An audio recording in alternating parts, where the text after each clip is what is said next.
Hukum itu alat bukti itu adalah asli. Ya, itu harus kita tunjukkan dengan yang asli dan memang. Enggak, sebentar, kalau seandainya Mbak tidak bisa menyimpulkan hal ini, bagaimana kemudian bisa menyimpulkan bahwa Mas Roy bohong? Ya, karena begini bisa. Ya, karena gimana? begini, Bang ya. Kalau saya bilang ya, kalau yang menanyakan ijazah itu umpamanya Puan Maharani atau AY, saya percaya. Tetapi kalau Roy Suryo, nggak, maksudnya kan apa kita nih? udah tahu dia. Roy Suryo ini kan ini mulai apalah. awal, ya saya kasih tahu loh, tidak ada. Ini orang ini ngomong tidak apa? ada tokoh-tokoh yang bermasalah Gak yang jelas, bertanya ini bablas. hanya Roy Suryo.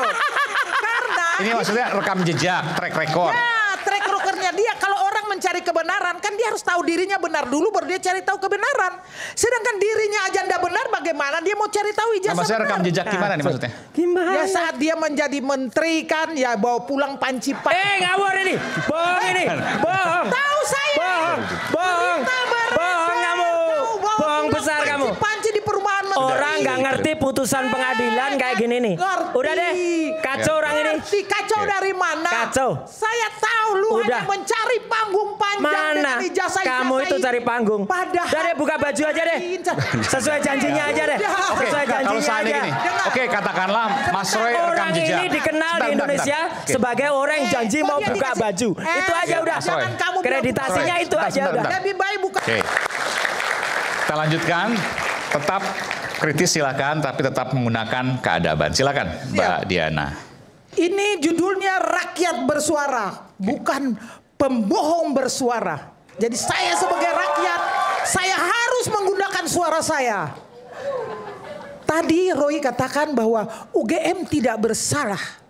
Sekarang kalau UGM tidak bersalah, berarti Anda menuduh Pak Jokowi mencetak ijazah itu, membuat ijazah itu. Nah, kalau memang benar Pak Jokowi membuat ijazah itu, yang harus menuntut Pak Jokowi adalah UGM-nya, bukan Anda. Kenapa Anda sibuk? Kenapa Anda sibuk? Karena apa? Mencari panggung. Hari ini saya akan robohkan panggung kalian. Saya hadir di sini. Bagaimana untuk saya menentang kamu Roy dengan membawa ijazah palsu. Padahal sebenarnya dia ini udah tahu loh bahwa ijazah itu asli. Tetapi begitu mereka mainkan. Bentar Bu. Ibu, Sengaja mainkan. Ini malu Ibu dari yakin sebentar, mana ini? saya boleh pinjam sebentar Mas Roy ya? Ya. Boleh. Menurut Mbak Diana, ijazah Nggak sampai otaknya untuk ngecek itu. Jangan Enggak. salah. Saya pinjam bentar ya. Otak sampai tidak membawa pulang panci. Saya mau tanya, menurut Mbak Diana juga ini ijazahnya konyol. asli? Berita Asli ya? bohong Ya ini dipercaya kan itu. fotokopi, kita tidak bisa membilang asli. Nah, ini legalisir, Harus ada aslinya. Ya. Setuju. Tidak bisa digunakan. Tidak bisa saya bilang ini asli. Oke. Harus kita buktikan dengan yang asli. Oke. Itu Bahwa tidak bisa tadi digunakan. dikatakan Mas Itu Roy, Roy bentar. permainan, udahlah Roy mukanya Mbak aja Diana, udah kelihatan. sebentar. Bahwa tadi Mbak katakan Mas Roy telah berbohong Berbohong. atas pernyataan yang mengatakan bahwa ini adalah Berbohong. ijazah. Mereka cari panggung. Sebentar, Yang sebentar. bohong itu yang janji mau Atas buka mengatakan baju. bahwa ijazah Lepas ini adalah nanti. palsu. Ya. Artinya Mbak meyakini ini kan sifat negasi aja. Tidak, Mbak meyakini saya sebagai- ijazah ini harusnya harus asli. dibandingkan dengan yang asli. Saya Harus keberatan dibandingkan kalau dengan itu. yang asli, oke. Masalah itu saya keberatan kalau ditunjuk itu untuk bahwa itu adalah asli. Fotokopi. Itu Gak bisa fotokopi. dijadikan alat bukti. Tidak bisa, benar. Dalam Tidak hukum bisa. itu alat bukti itu adalah asli. Ya, itu harus kita tunjukkan dengan yang asli. Dan memang Enggak, ya, sebentar, kalau seandainya Mbak tidak bisa menyimpulkan hal ini, bagaimana kemudian bisa menyimpulkan bahwa Mas Roy bohong? ya, karena begini bisa. Ya, Karena gimana? begini, Oke. Bang ya, kalau saya bilang ya, kalau yang menanyakan ijazah itu umpamanya Puan Maharani atau AY, saya percaya. Tetapi kalau Roy Suryo, Enggak, maksudnya kan apa kita nih? udah tahu dia. Roy Suryo ini kan Ini mulai apalah. awal, ya saya kasih tahu loh, tidak ada. bukan, kita ini lihat. orang ini ngomong tidak apa? ada tokoh-tokoh yang bermasalah Gak yang jelas, bertanya ini, bablas. hanya Roy Suryo. Karena Ini maksudnya rekam jejak, track record. ya, track recordnya dia. Kalau orang mencari kebenaran, kan dia harus tahu dirinya benar dulu, baru dia cari tahu kebenaran. Sedangkan dirinya aja ndak benar, bagaimana dia mau cari tahu Nah, ijazah maksudnya rekam benar? jejak gimana nih maksudnya? Gimana? Ya saat dia menjadi menteri kan, ya bawa pulang panci pak. Ngawur ini. Bohong ini. Bohong. Tahu saya. Bohong. Berita Bohong kamu. bawa Bohong pulang besar kamu. Panci di perumahan menteri. Orang nggak ngerti putusan pengadilan kayak gini nih. Ngerti. Udah deh. Kacau orang ini. Ngerti. Kacau dari mana? Kacau. Saya tahu lu Udah. hanya mencari panggung panjang Mana? dengan ijazah-ijazah Kamu itu cari cari panggung. Padahal Udah deh buka baju aja deh. Sesuai janjinya aja deh. Oke, Sesuai kalau janjinya seandainya aja. gini, oke katakanlah Mas Roy rekam Orang jejak. ini dikenal di Bentar, Indonesia bentar. Oke. sebagai orang yang janji mau buka baju. Itu aja udah. Mas Roy. Kreditasinya itu aja Bentar, udah. bentar. Lebih baik buka Nggak ada baju yang lain tuh daripada Mbak kreditasinya. Diana. bohong orang. Oke. Kalau Kreditasinya cuma tadi itu. rekam jejak, oke lah. Menurut Mbak Diana, Mas Roy punya rekam jejak yang bermasalah menurut Mbak Diana. Ya, Kalau menurut Dokter Tifa dia. gimana? Kan kalau Ya, seandainya gini. menuduh Mas Roy itu coba. bohong, Dokter Tifa juga bohong. Kalau Dokter Tifa begini, saya ingin bertanya ya, dia sebagai seorang perempuan, fisiknya perempuan, tetapi jiwanya bukan perempuan, jiwanya seorang preman. Maksudnya gimana? Tampilannya, Nggak. kalau lihat tampilannya, Mbak, gini, kita bicara soal Iya, data fakta, begitu, fakta itu. bukan perasaan, Bukan gini. bukan rasa. Faktanya dia tampilan beriman tapi hatinya beracun. Kenapa Iya, saya faktanya katakan? apa? Kenapa? Dia bisa loh tidak punya perasaan sebagai seorang ibu, sebagai seorang perempuan mengunjungi makam orang yang sudah meninggal. Orang jahat, orang biadab, orang preman pun tidak ada berurusan dengan kuburan-kuburan. Baru kali ini saya ketemu orang-orang aneh berurusan dengan kuburan. Tidak masuk di akal sehat. Coba boleh tanya semua orang. Kalau kita berhadapan dengan orang hidup boleh. Tetapi mereka ini berdiri di pagar kuburan. Ya. Saya kepengen saya membawa pocong-pocong untuk berhadapan dengan mereka. Benar, kalau mereka hadir sekali lagi. Ini bicara soal ijazah, bukan Ya, soal makam. nyambung ke situ bang. Nyambung Oke, ke situ nyambungnya Bang di mana? Iman. Kayak dengerin pasien rumah sakit jiwa ya. Oh, sudah. Nyambung ke situ. Kenapa nyambung ya? Karena tadi bertanya tentang Dokter Tifa. Yang saya memang melihat ya orang ini penampilannya imani. Tetapi hatinya kok Ya, beracun. kembali lagi. Oke. Saya ke Pak Boy aja deh. Pak Boy, gimana Pak Boy? Ya, oke. Oke.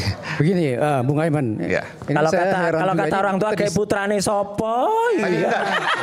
Enggak, saya mau sampaikan begini. Sopo sing nyolong iku.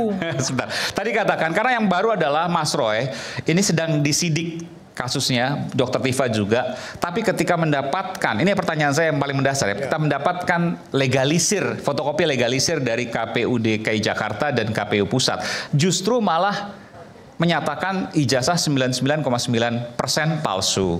Artinya, yang sedang dilakukan penyidikan, tapi kemudian yakin mengatakan dari penyidikan yang tengah dilakukan. Jadi maksud saya gini, ini kan tadi awalnya saya sampaikan, ini nantang penegak hukum dong gitu. Silakan. Ya, terima kasih Bung Aiman. Disidik karena itu, lalu malah menyatakan bahwa iya, memang itu gitu, bahwa palsu. Kita kan sudah tahu kan gayanya Mas Roy kan begitu gayanya, ya kan timnya seperti itu. Kalau kita tanggapi kita bisa jadi gila, Pak. Jadi biarkan saja dia ngomong narasi-narasi tanpa valid buktinya itu nggak ada bermanfaat sebetulnya. Hanya mempengaruhi masyarakat supaya membela beliau dan kawan-kawan. Itu. Jadi kita diskusi apa nih malam ini? Diskusi ijazah atau ijazah Sylvester? Ini kan kasusnya Mas Roy didesak untuk dinaikkan tersangka. Ya. Tapi justru malah Mas Roy menantang dalam tanda kutip ya, karena mengatakan bahwa ijazah itu palsu. Padahal karena itulah Mas Roy disidik, kan begitu? Iya, kan itu saya bilang tadi ini kan gaya beliau. Jadi karena belum jadi TSK makanya banyak ngomong begini. Nanti kalau sudah TSK kan pasti bicaranya pasti beda. Anda yakin pasti akan tes? Iya pasti beda. Jadi nggak apa-apa. Kebebasan berbicara Mas Roy ngomong seenaknya. Oh nggak apa-apa. Terserah ngomong aja. Ancaman orang-orang itu tersangka sudah 3 bulan yang lalu, 4 bulan yang lalu. Mana? Ya. Baik. Maksudnya Nggak ada. Izin ya. Baik.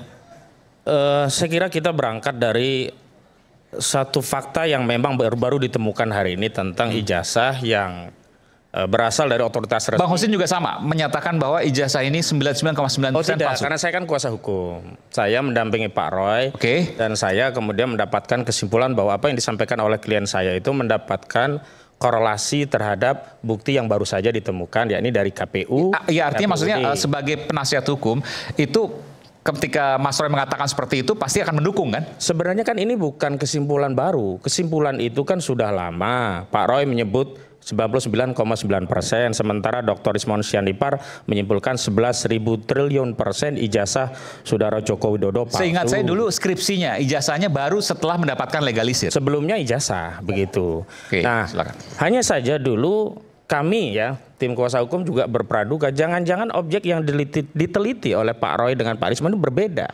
dengan ijazah yang dimiliki oleh saudara Joko Widodo, karena selama ini saudara Joko Widodo enggan untuk menunjukkan ijazahnya. Oh, kami menganggap ada jebakan dari saudara Joko Widodo, ternyata objeknya berbeda. Sehingga ketika membuat penelitian dengan objek yang berbeda, wajar kalau klien kami dianggap mencemarkan, merendahkan serendah-rendahnya, menghinakan sehina-hinanya. Tapi begitu kami mendapatkan dokumen yang itu mengkonfirmasi bahwa ijazah yang dipegang saudara Joko Widodo sama dan sebangun dengan apa yang dimiliki oleh KPU, dan itu pula yang dimiliki oleh Pak Roy Suryo, artinya objek yang diteliti sama. Jadi tidak keliru kalau kemudian itu justru menegaskan penelitian dari Roy Suryo dan Rismon Hasiholan Sianipar ini makin dikuatkan dengan temuan data itu.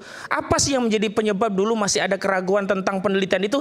Karena objeknya dianggap berbeda. Karena sebelumnya apa yang diunggah oleh Dian Sandi dibantah, yang kemudian dikeluarkan Sigit Sunarta dibantah, bahkan yang oleh Barreskrim pun dianggap berbeda. Dan terakhir kami mendapatkan informasi dari penyidik saat klien kami hendak diperiksa saat BAP, dimintakan untuk bisa menunjukkan sebelum pemeriksaan, penyidik menyatakan itu sedang diperiksa, tidak ditunjukkan. Nah, kesimpulannya inilah yang membuat apa yang sebelumnya diyakini makin diyakini karena objeknya sama. Itu satu soal. Yang kedua sebenarnya Sebentar Mas Gus. Dengan adanya salinan ini dan kemudian semakin meyakini, bahkan mengatakan 99,9% palsu, apa langkah hukum yang dilakukan? Kan biasanya begini, kalau seandainya ada penyidikan dari satu sisi, maka ketika ada keyakinan di sisi lain akan ada perlawanan hukum. Ya justru itulah kami beberapa waktu lalu datang ke Barreskrim Mabes Polri untuk meminta proses penyelidikan yang sebelumnya oleh Direktur Tindak Pidana Umum Barreskrim Mabes Polri dihentikan di tingkat penyelidikan untuk dibuka kembali. Kenapa demikian?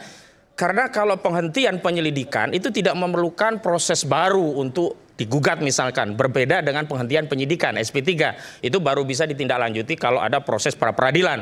Sementara penghentian yang dilakukan oleh Barreskrim Mabes Polri itu di tingkat penyelidikan, yang artinya kapanpun ketika ada bukti yang mengkonfirmasi temuan dari pihak Pak Roy Suryo itu menguatkan, nah ini bisa dibuka kembali. Soalnya sebenarnya sederhana, kalau saja Barreskrim mampu membuka kembali dan kemudian diadu saja loh ya, hasil dari Barreskrim seperti apa, hasil dari Pak Roy juga Pak Risma seperti apa, objeknya apakah sama atau berbeda. Ketika dipertemukan ternyata objek yang diteliti sama, maka Pak Roy jangan salah kemudian kalau menyimpulkan itu 99,9% palsu. Tinggal apakah pendapat dan kesimpulan dari tataran ilmiah ini akan sesuai sejalan dengan yang dimiliki Barreskrim. Problemnya hari ini yang dimiliki Barreskrim tidak pernah kita ketahui objeknya yang mana, barang itu yang mana sebenarnya diteliti oleh Barreskrim. Nah, karena itu agar kita semua mengetahui transparan, objektif, sehingga tidak ada tafsir dari kubu Roy seperti ini, dari kubu saudara Jokowi seperti ini, ya sudah buka saja. Tapi ada jalan tengah sebenarnya. Jalan tengahnya adalah